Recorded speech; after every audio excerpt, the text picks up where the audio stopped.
इस वीडियो में हम कवर करेंगे आईसीएसई का chapter 2 work energy and power. Simple मतलब पहले वर्क का समझते हैं। वर्क मीन्स होता है change in position of object due to force.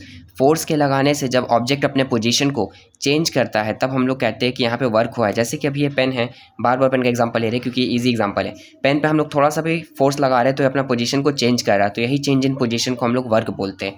Work का सिंपल फॉर्मूला होता है force into displacement, and displacement को हम लोग एस से रिप्रेजेंट करते हैं, ठीक है। एंड इसका एसआई यूनिट होता है joules. Measurement of work, amount of work is equal to the product of the force and displacement. Measurement of work करके एक जो टॉपिक था, इसमें सिंपल बस वर्क का फॉर्मूला राइट डाउन किया गया है कि अमाउंट ऑफ वर्क इसके इक्वल होता है is equal to the product. ये प्रोडक्ट होता है फोर्स और डिस्प्लेसमेंट का। If displacement in zero then the work is zero. अगर डिस्प्लेसमेंट जीरो हो रहा है तो वर्क भी यहाँ पे जीरो होगा। इस एग्जाम्पल को थोड़ा सा हम लोग समझ लेते हैं। जैसे कि हम लोग का कोई ऑब्जेक्ट पॉइंट ए पर है, ठीक है, फिर वो पॉइंट बी पर गया, वापस से वो पॉइंट ए पर आ गया, तो डिस्प्लेसमेंट शॉर्टेड डिस्टेंस होता है। तो शॉर्टेड डिस्टेंस वो ए से बी पर गया, बी से ए पर आ गया, इसका मतलब फाइनल उसका जो कवर किया वो डिस्प्लेसमेंट वो जीरो हो गया क्योंकि वापस उसी पॉइंट पर आ गया, लेकिन डिस्टेंस चेंज होगा तो डिस्प्लेसमेंट यहाँ पे जीरो हो गया। तो क्या इसने कोई वर्क किया? तो इसका सिंपल मतलब होगा नहीं, इसने किसी भी तरह का वर्क को डन नहीं किया। और फिर किसी तरह का वर्टिकल मूवमेंट हो रहा है, जैसे पहले ऑब्जेक्ट ए यहाँ पे है, अब 20 मीटर्स हाइट पे चला गया, हाइट पे जाने के बाद ये वापस ग्राउंड टू फ्लोर आ गया, तो हाइट पे जाने के बाद ये वापस आ गया, तो यहाँ पर भी किसी भी तरह का वर्क डन नहीं हुआ है। तो वर्क का सिंपल फॉर्मूला होता है फोर्स इनटू डिस्प्लेसमेंट। जब डिस्प्लेसमेंट एग्जिस्ट करेगा तभी वर्क एग्जिस्ट करेगा। डिस्प्लेसमेंट अगर जीरो है तो यहाँ वर्क भी जीरो हो जाता है। एक्सप्रेशन ऑफ वर्क, अब यहाँ पे वर्क को बेसिकली समझने के लिए बहुत छोटा सा टर्म को यहाँ समझना बहुत इंपॉर्टेंट है। वर्क जो होता है वो सिर्फ और सिर्फ हॉरिजॉन्टल पाथ पर होता है। हॉरिजॉन्टल पाथ पे वर्क इसलिए होता है क्योंकि वर्टिकल पाथ पे जो वर्क होगा वापस से रिपीट होने के कारण वो डिस्प्लेसमेंट से जीरो हो जाता है। लेकिन हॉरिजॉन्टल भी अब बहुत फॉर्म में आ जाता है। पहला हॉरिजॉन्टल ऐसा सिंपल एक लाइन रहेगा जहाँ पे किसी भी तरह का इंक्लिनेशन फॉर्मेशन नहीं हो रहा है। दूसरा हॉरिजॉन्टल कुछ ऐसा रहता है, हॉरिजॉन्टल की जगह पे इंक्लाइन का फॉर्मेशन कर देता है। तो जब ऐसा इंक्लाइन बनता है तो एक बेस के साथ में ये थीटा को क्रिएट कर देता है, इसी को हम लोग कॉस थीटा बोलते हैं।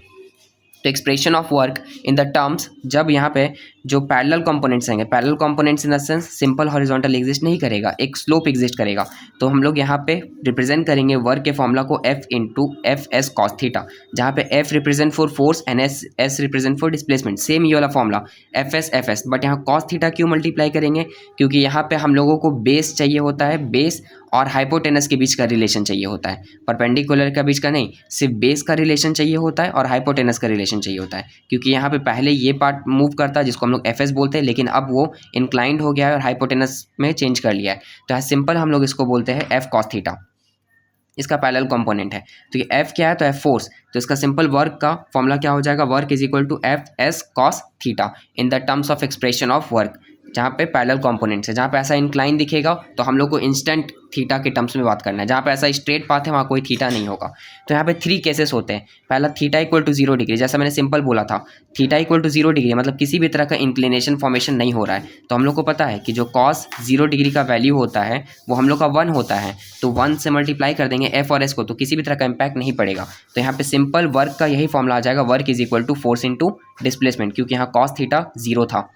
और यही जो जहाँ पे कॉस थीटा 0 होता है यहीं पे सबसे ज़्यादा वर्क डन होता है। तो जब पूछा जाएगा when the work is done maximum, तो आंसर आ जाएगा at theta is equal to 0 degree.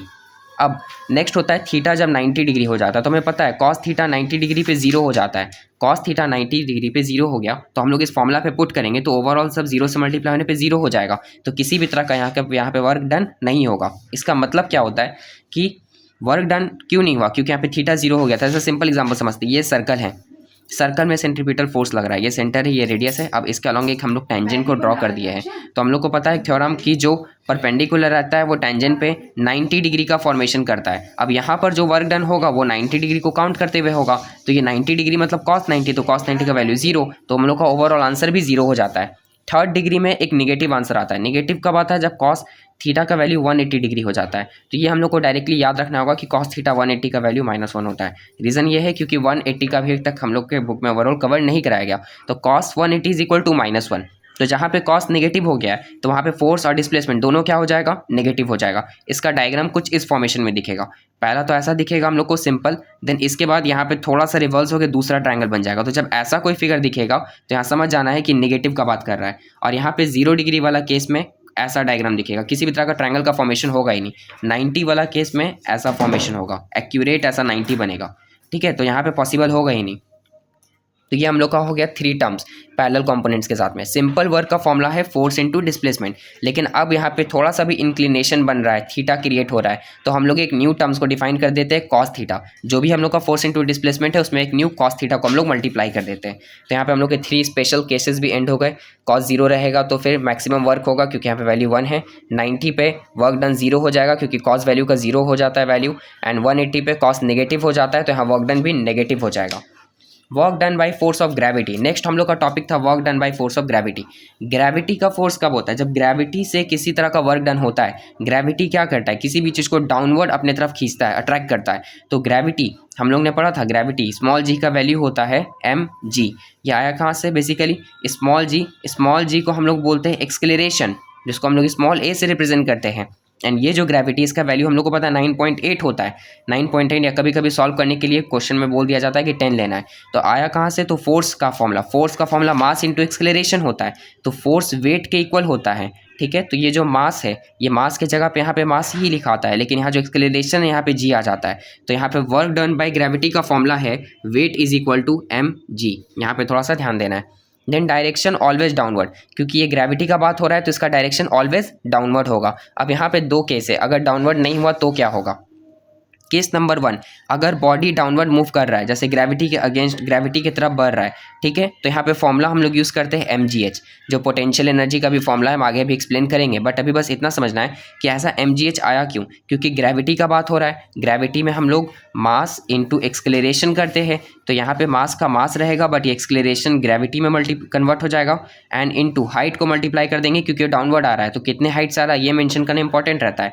और आगे हम लोग को पता है कॉस थीटा होता है। अब कॉस थीटा डाउनवर्ड आ रहा है तो एंगल यहाँ पे 90 बन रहा है, ठीक है।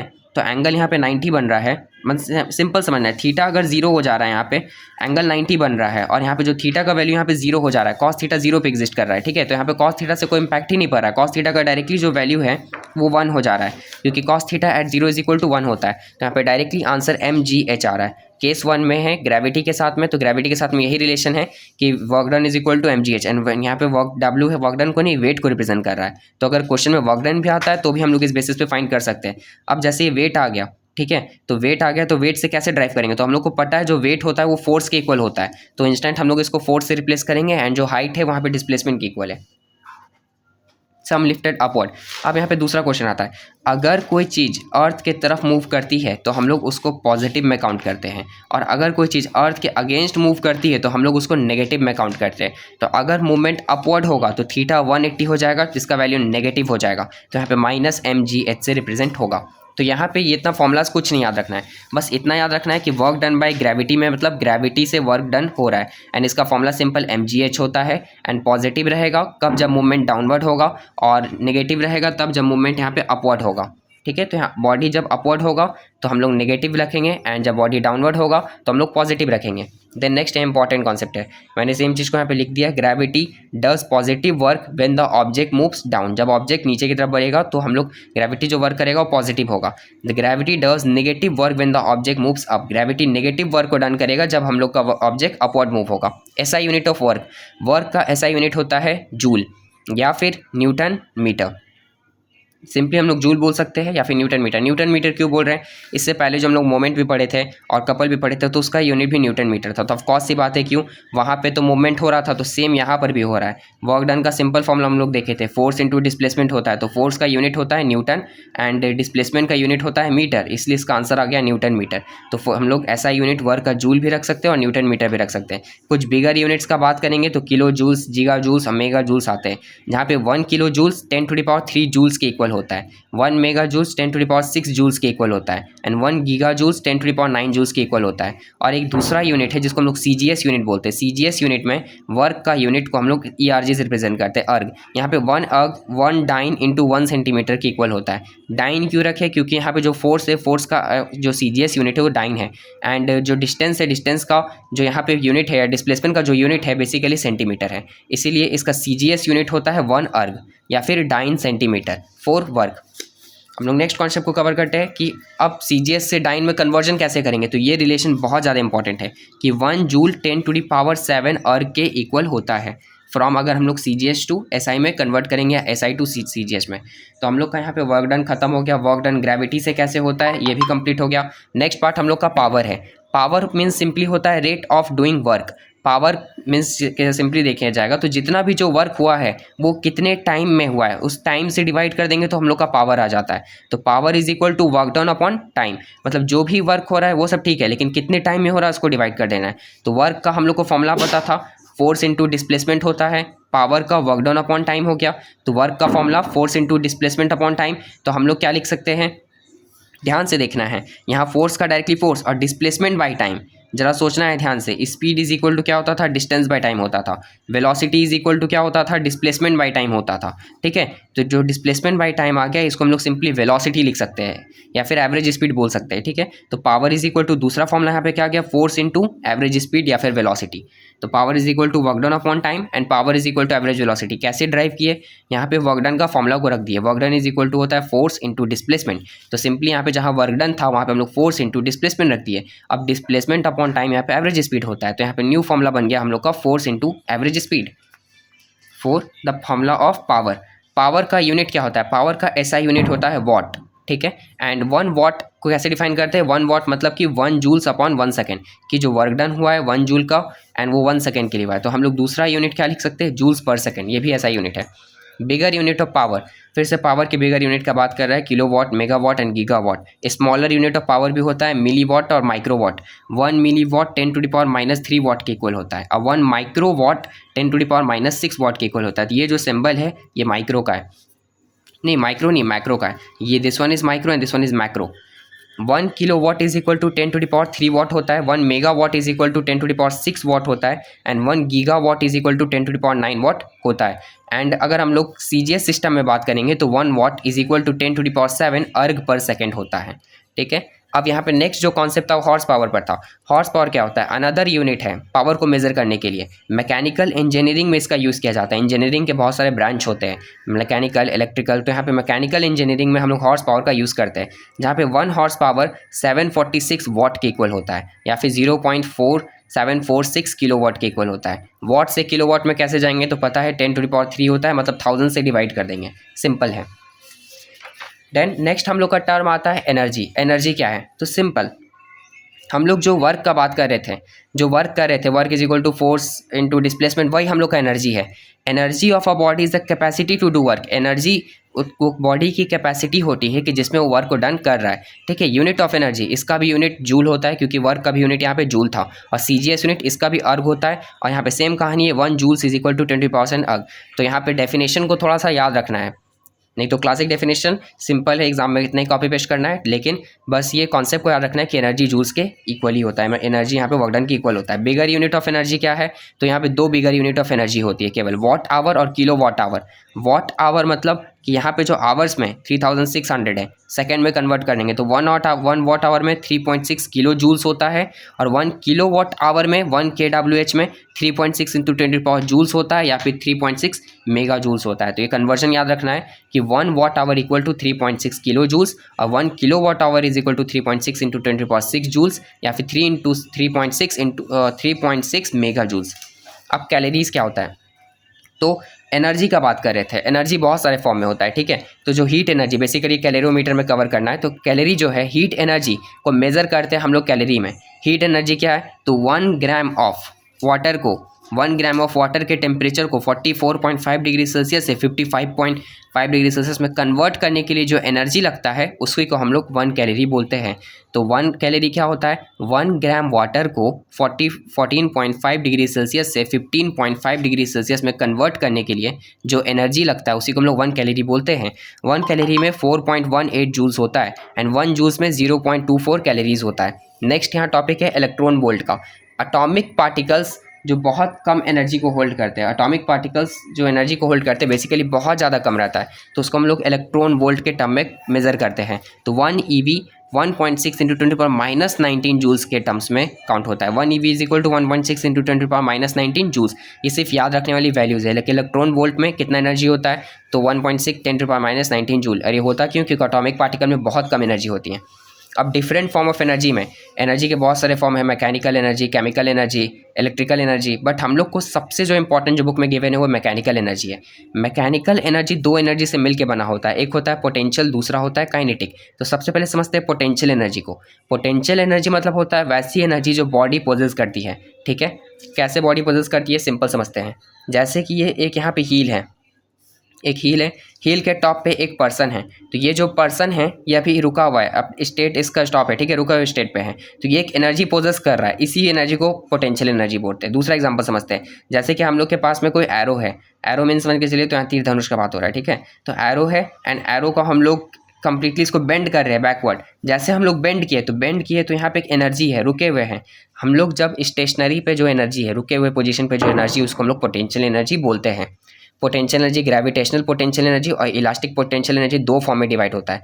ग्रेविटेशनल पोटेंशियल एनर्जी मतलब सिंपल देखिए, एग्जांपल समझिए, जैसे कि ये फ़ोन है, ये फ़ोन देखिए तो यहाँ पे रुका हुआ है, ये क्यों रुका हुआ है, रीज़न क्या है, तो ग्रेविटेशनल पोटेंशियल एनर्जी है। मैं ये पेन को ऐसे छोड़ दूंगा, जैसे यहाँ देखिए पेन को ऐसे छोड़ दिए तो ये पेन एक ही जगह पे रुका हुआ है, तो उसको रोका कौन है, तो ग्रेविटेशनल पोटेंशियल एनर्जी। और इलास्टिक पोटेंशियल एनर्जी क्या है, तो सिंपल एक रबर का एग्जांपल लेना है। रबर को जैसे हम लोग बेंड करते हैं, पूरा हाई स्ट्रेच करते हैं, छोड़ते हैं, जैसे इसको स्ट्रेच करने का छोड़ते हैं वो वापस से बेंड हो जाता है। जैसे इस छोटा सा रबर का एग्जांपल देखिए, ये जो छोटा सा रबर है ये अभी क्या है, ऐसा स्टेट पे रुका हुआ है, तो इसमें कौन सा एनर्जी है, पोटेंशियल है। अब जब हम लोग इसको ऐसे बेंड कर रहे हैं, तो बेंड कर देने के बाद इसमें जो एनर्जी होगा वो कौन सा एनर्जी होगा, बेंड जब तक हो रहा है तब तक काइनेटिक। जैसे देखिए इस पॉइंट पे बेंड हो गया, तो जब तक ये बेंड हो रहा है तब तक काइनेटिक, लेकिन अभी रुका हुआ है तो इसको फिर से पोटेंशियल, इसको छोड़ देंगे तो फिर से ये काइनेटिक, एंड जब ये स्टेट पे रुका हुआ है तब पोटेंशियल। तो इतना समझना है, जब कोई ऑब्जेक्ट ऐसे रुका हुआ रहता है तो हम लोग उसको पोटेंशियल बोलते हैं, ठीक है। तो यहाँ दो तरह का पोटेंशियल होता है, ग्रेविटेशनल पोटेंशियल और इलास्टिक पोटेंशियल। ग्रेविटेशनल पोटेंशियल मतलब उसको ग्रेविटी रोका हुआ है, इलास्टिक मतलब उसको इलास्टिसिटी रोका हुआ है। जैसे रबर में, रबर का खुद का इलास्टिक है, हम लोग रबर को छोड़ देंगे तो खुद से बंद हो जाएगा, मतलब खुद से वापस से अपने उसी फॉर्म में आ जाएगा। नेक्स्ट हम लोग समझते हैं काइनेटिक एनर्जी को। काइनेटिक एनर्जी क्या है, तो काइनेटिक एनर्जी बेसिकली जब किसी चीज़ में मूवमेंट हो रहा है, बस कोई भी चीज़ मूव कर रहा है तो उसमें काइनेटिक एनर्जी है। तो काइनेटिक एनर्जी 3 तरह का होता है, ट्रांसलेशनल, रोटेशनल और वाइब्रेशनल। ट्रांसलेशनल मतलब कोई चीज़ जब स्ट्रेट पाथ पर मूव करती है, तो मैंने साफ साफ लिखा है स्ट्रेट लाइन पे, कोई चीज़ जब ऐसे स्ट्रेट पाथ पर मूव कर रही है तो उसको बोलेंगे ट्रांसलेशनल काइनेटिक एनर्जी। रोटेशनल मतलब कोई चीज़ ऐसे रोटेट कर रही है जिसमें सेंट्रीपिटल सेंट्रीफ्यूगल फोर्स आने लगता है, तो कोई चीज़ जब रोटेट कर रही है तो उसको हम लोग बोलते हैं रोटेशनल काइनेटिक एनर्जी। वाइब्रेशनल मतलब जब कोई चीज़ वाइब्रेट करती है, जैसे हम लोग का फ़ोन वाइब्रेट करता है या कोई भी जो ऐसे साउंड बॉक्स है वो वाइब्रेशन प्रोड्यूस करता है, तो जो वाइब्रेशन प्रोड्यूस हो रहा है उसको वाइब्रेशन से मूवमेंट हो रहा है तो उसको हम लोग बोलते हैं vibrational kinetic energy. 3 forms of energy book में गिवन है। यहाँ जितने भी बुक्स में टॉपिक गिवन है हम लोग एक एक टॉपिक को एक्सप्लेन कर रहे हैं, तो बहुत ध्यान से समझना है। जहाँ पे नहीं समझ में आता है वहाँ पे बुक को देखना है कि बुक में टॉपिक है कहाँ पे, क्योंकि एकदम लाइन से लिया गया है। एंड बुक में जो एक्स्ट्रा टॉपिक्स है वो सब प्रीवियस ईयर में बिल्कुल पूछे नहीं जाते हैं, तो यहाँ जितना बताया जाता है सिर्फ उतना ही पे कॉन्सेंट्रेट करना है। नेक्स्ट यहाँ पे conversion of potential energy to kinetic energy. Potential energy से काइनेटिक एनर्जी में कन्वर्जन क्या है, तो सिंपल है, व्हेन कोई ऑब्जेक्ट रुका हुआ है तो उसको हम लोग बोलेंगे पोटेंशियल, जब कोई ऑब्जेक्ट मूव कर रहा है तो उसको बोलेंगे काइनेटिक, खत्म। तो ऑब्जेक्ट जब स्टेशनरी है, स्टेशनरी से फोर्स लगाने के कारण मूवमेंट में आ गया तो उसको बोल देते हैं काइनेटिक। तो potential energy change its kinetic energy whenever it put to use, जब हम उसको यूज़ में लाते हैं तो वो पोटेंशियल से काइनेटिक में आ जाता है। जैसे उस फोन के कवर को देखिए, किसी भी चीज़ को देखिए, वो सब स्टेशनरी ही रुका हुआ है, लेकिन हम लोग जैसे उसको यूज़ करेंगे मूवमेंट करने लगेगा तो काइनेटिक में कन्वर्ट हो जाएगा। और भी डिफरेंट फॉर्म ऑफ एनर्जी रहते हैं, solar energy, heat energy, chemical energy. And energy कैसे कन्वर्ट होता है and conversion of energy, chemical energy to heat energy, पूरा अच्छे से एक एक एनर्जी के ऊपर सेलेना बुक में गिवन है। तो सेलेना बुक का हम लोग को रेफरेंस को देखना है, इसमें केवल थ्योरेटिकल पोर्शन है कि कितने फॉर्म्स ऑफ एनर्जी है। तो एनर्जी बहुत सारे, मेजरली आपका केमिकल, हीट, सोलर, इलेक्ट्रिकल, ये 4 ही है जो मैंने आपको बता दिया, ठीक है। और जो सबसे ज़्यादा इंपॉर्टेंट है वो मैकेनिकल है, उससे ज़्यादा कोई इंपॉर्टेंट है ही नहीं। न्यूमेरिकल सिर्फ मैकेनिकल से आता है, बाकी सबसे सिर्फ थोड़े बहुत थ्योरी आ सकते हैं कि कन्वर्जन कैसे होगा।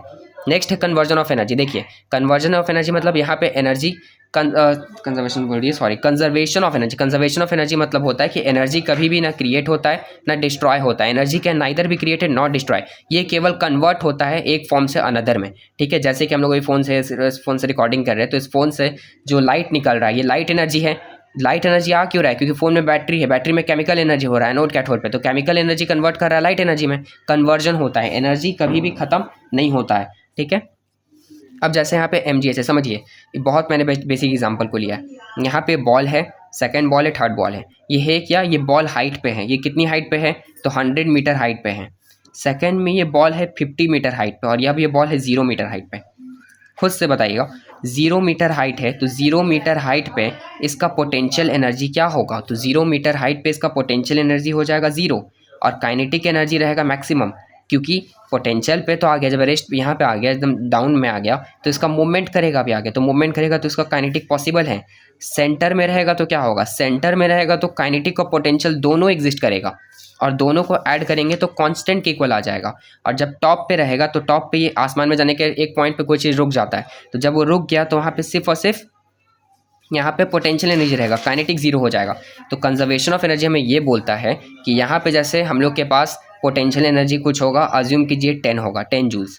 यहाँ पे पोटेंशियल एनर्जी होगा 5 जूल्स, और यहाँ पे पोटेंशियल एनर्जी होगा 0। और अब काइनेटिक का बात करते हैं, यहाँ पे काइनेटिक है 0 और पोटेंशियल यहाँ पे सेम रहता है, तो यहाँ पे रहेगा 5 जूल्स और काइनेटिक यहाँ पे रहेगा 10 जूल्स। ठीक है, तो ऐड करेंगे, सब पोटेंशियल को ऐड करेंगे तो 10 + 5 + 0, तो हम लोग का आंसर आ जाएगा 15। और यहाँ पे भी 10 + 5 + 0, तो यहाँ पे भी आंसर आ जाएगा 15। मतलब काइनेटिक एनर्जी और पोटेंशियल एनर्जी दोनों यहाँ पे इक्वल है। यही law of conservation of energy बोलता है कि टोटल पोटेंशियल एनर्जी और टोटल काइनेटिक एनर्जी इक्वल होता है, और दोनों को ऐड करेंगे तो कॉन्स्टेंट के इक्वल आता है। ठीक है, एक फिक्स्ड कॉन्स्टेंट होता है।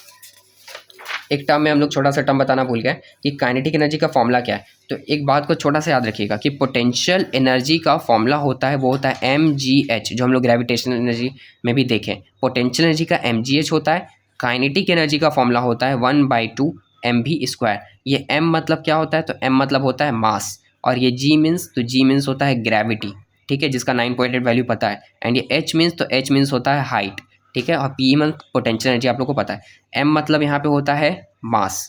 ठीक है, and v stand for velocity, velocity का स्क्वायर करते हैं। ठीक है, तो काइनेटिक, अब देखिए ग्रेविटेशनल पोटेंशियल एनर्जी की बात करें, पोटेंशियल एनर्जी में हम लोग ऑलरेडी एक पार्ट कवर कर चुके हैं। जो पोटेंशियल एनर्जी होता है, मतलब हमने फॉर्मूला भी लिखा होता है mgh, और काइनेटिक एनर्जी का फॉर्मूला होता है 1/2 mv²। ठीक है, यहाँ पे हम लोग का ये पार्ट कवर हो गया। फिर भी थोड़ा सा वो एक्सप्लेन कर देते हैं क्योंकि एक बार आ गया। तो अब देखिए, काइनेटिक एनर्जी में एनर्जी पोजेस करता है कोई बॉडी जब वो मोशन में रहता है। तो जब कोई ऑब्जेक्ट मोशन में रहता है तब काइनेटिक एनर्जी उसमें होता है। इसको लिखते हैं, इसका फॉर्मूला है 1/2 mv²। डेरिवेशन कैसे करेंगे, तो देखिए हम लोग को पता है वर्क का फॉर्मूला क्या होता है, फोर्स इंटू डिस्प्लेसमेंट होता है। अब हम लोग थर्ड इक्वेशंस ऑफ मोशंस पाएंगे जो हम लोग 9th में पढ़े थे, v² - u² = 2as। अब हम लोग यहाँ से s को अलग कर देंगे, तो ध्यान से देखिएगा, यहाँ पे जो 2a है ये मल्टीप्लाई हो रहा है, तो LHS में जाने के बाद क्या होगा, डिवाइड होगा। v² - u² / 2a = s। अब यहाँ पे ये जो इनिशियल वेलोसिटी है ये 0 होगा, क्यों, क्योंकि काइनेटिक में तो ऑब्जेक्ट हमेशा मोशन में रहता है, तो पोटेंशियल में ना 0 होता है, तो ये इनिशियल 0 हो गया। तो s का वैल्यू यहाँ पे क्या आ गया, v² / 2a। तो हम लोग सिंपल 1/2 mv² कैसे आया, तो यहाँ पे फोर्स इंटू डिस्प्लेसमेंट था। फोर्स का फॉर्मूला हम लोग को पता है, मास इंटू एक्सेलरेशन होता है, और डिस्प्लेसमेंट की जगह पे हम लोग v² / 2a रख दिए, जो हम लोग यहाँ पे जस्ट ड्राइव किए। अब यहाँ पे a से a कैंसिल हो गया, तो mv² से मल्टीप्लाई हो गया, तो यहाँ पे mv² आ गया, और ये जो 2 था हम लोग इस 2 को अलग से लिख दिए 1/2। ठीक है, क्योंकि यहाँ 2 डिनोमिनेटर में था, यहाँ पे W रखे तो कंफ्यूज नहीं होना है। इसका अंदर सिंपल मतलब होता है kinetic energy. Kinetic energy is equal to 1/2 mv²। Relationship between kinetic energy and momentum. Kinetic energy और मोमेंटम के बीच में क्या यहाँ पे रिलेशनशिप है, सिंपल समझते हैं। मोमेंटम का फॉर्मूला भी हम लोग क्लास 9 में पढ़े। मोमेंटम का फॉर्मूला क्या होता है, मास इंटू वेलोसिटी होता है। नहीं पढ़े तो कोई दिक्कत का बात नहीं है, यहाँ पे बस फॉर्मूला है, फॉर्मूला को याद कर लेना है। काइनेटिक एनर्जी का होता है 1/2 mv², और पोटेंशियल का होता है p = mv। तो हम लोग क्या करेंगे, हम लोग बेसिकली कैसा यहाँ पे सब्सटीट्यूशन करेंगे, जो यहाँ पे मास है, ठीक है, यहाँ पे जो मास है पोटेंशियल एनर्जी मोमेंटम में p = mv होता है, मास इंटू वेलोसिटी होता है। तो यहाँ मास को हम लोग छोड़ देंगे, v यहाँ पे मल्टीप्लाई हो रहा है, तो LHS में जाने के बाद ये होगा डिवाइड, तो मास इज इक्वल टू यहाँ पे क्या आ गया, p/v आ गया। अब काइनेटिक एनर्जी का फॉर्मूला पता है हम लोग को, 1/2 mv² होता है। ठीक है, तो 1/2 जहाँ पे हम लोग का मास है वहाँ पे हम लोग क्या पुट कर देंगे, p/v पुट कर देंगे इंटू v का स्क्वायर। तो v से एक v कैंसिल हो गया, तो हम लोग का आंसर क्या आ गया, बेसिकली आंसर क्या आएगा, p/v/2। तो एक हम लोग का p/v/2 आ रहा है। उसी फॉर्म से हम लोग 2-3 फॉर्म में और अरेंज करेंगे। कैसे अरेंज करेंगे, अब हम लोग यहाँ पे मास को डिवीजन में भेज देंगे, मास को डिवाइड कर देंगे, और जहाँ पे वेलोसिटी है वहाँ पे हम लोग इसको सब्स्टिट्यूट कर देंगे, तो आंसर आएगा यहाँ पे p²/2m। देन अगर हम लोग इसको जैसे कैसे ट्रिग्नोमेट्री में हम लोग sine square theta plus cos square theta को 3 फॉर्म में अरेंज किए, तो सेम यहाँ पे अरेंजमेंट है। हम लोग बस इतना याद रखेंगे, ये मोमेंटम का फॉर्मूला ये है, mass into velocity, and kinetic energy का ये फॉर्मूला होता है, ठीक है। एंड इसको अरेंजमेंट करेंगे मोमेंटम को, एक बार मोमेंटम को वैल्यू अलग करेंगे मास से और एक बार वेलोसिटी से। तो मास से हम लोग रख के देखें तो क्या फॉर्मूला आ गया, pv/2। अब एक बार वेलोसिटी से रख के अलग करके देखेंगे तो आंसर यहाँ पे आएगा k=p²/2m।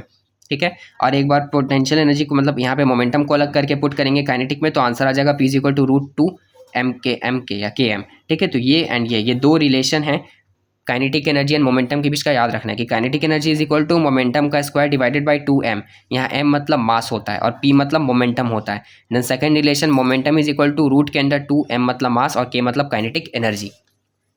यहाँ पे हम लोग का टॉपिक हो गया एंड। जो रिलेशनशिप था kinetic energy and potential energy के बीच का, ये दो फॉर्मूला ही ड्राइव करता है। नेक्स्ट है work energy theorem. Work energy theorem क्या है? According to work energy theorem, the work done by force on moving of an object is equal to the increase in the kinetic energy. Work energy theorem के accordingly यहाँ पे जो momentum होता है, momentum बोले in the sense, यहाँ पे जो वर्क डन होता है वो वर्क डन इंक्रीज होता रहता है काइनेटिक एनर्जी के साथ में। तो काइनेटिक एनर्जी इंक्रीज होगा तो यहाँ पे वर्क डन भी पैरेलली साथ में इंक्रीज होगा। तो काइनेटिक एनर्जी जो फाइनल है, यहाँ पे काइनेटिक एनर्जी दो बार कैलकुलेट होगा क्योंकि यहाँ mv² था काइनेटिक एनर्जी का फॉर्मूला 1/2 mv²। तो एक बार वेलोसिटी फाइनल होगा और एक बार वेलोसिटी इनिशियल होगा। तो फाइनल वेलोसिटी में से इनिशियल वाले वेलोसिटी को सब्ट्रैक्ट कर देंगे, तो यही हम लोग का आंसर आएगा, इंक्रीज इन काइनेटिक एनर्जी। एक बार इसका डेरिवेशन में यहाँ पे थोड़ा सा देख लेते हैं। तो हम लोग को पता है kinetic energy is equal to 1/2 mv²। यहाँ v² क्यों? क्योंकि इनिशियल वेलोसिटी 0 हो गया था। सेकंड के लिए हम लोग इनिशियल के लिए ही काइनेटिक फाइंड करेंगे, जहाँ पे इनिशियल वेलोसिटी कुछ 3 या 4 सेंटीमीटर कुछ भी है, तो यहाँ पे हो जाएगा mu²। u यहाँ पे क्यों एग्जिस्ट कर रहा है? क्योंकि इसका इनिशियल वेलोसिटी मान के चलिए 2, 3 या कुछ होगा, लेकिन 0 नहीं होगा। ठीक है। तो हम लोग चेंज इन या वर्क एनर्जी थ्योरम में करते क्या है? वर्क एनर्जी थ्योरम में बेसिकली क्या करते हैं, तो फाइनल काइनेटिक एनर्जी में से इनिशियल काइनेटिक एनर्जी को सब्ट्रैक्ट कर देते हैं। फाइनल काइनेटिक एनर्जी क्या था? 1/2 mv²। इनिशियल क्या था? 1/2 mu²। ठीक है। तो इसको माइनस कर देंगे, माइनस करेंगे तो 1/2 m दोनों जगह कॉमन दिख रहा है हम लोग को, तो कॉमन ले लेंगे।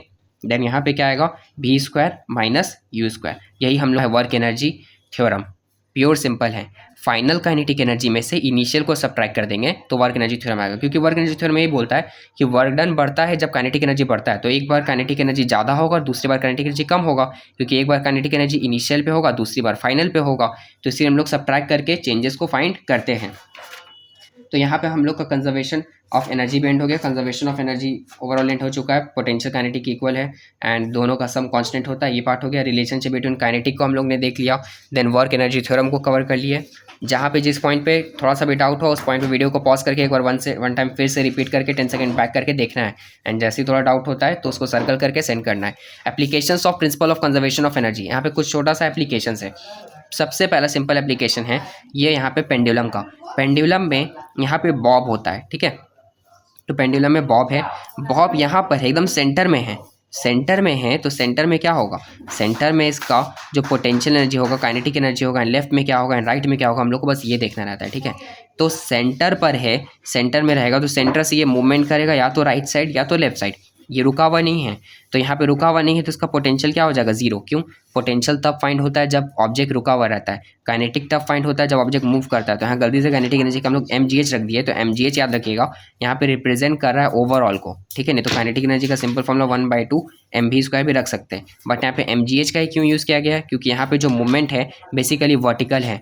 ये जो mv² होता है ये बेसिकली हॉरिजॉन्टल मूवमेंट के लिए होता है।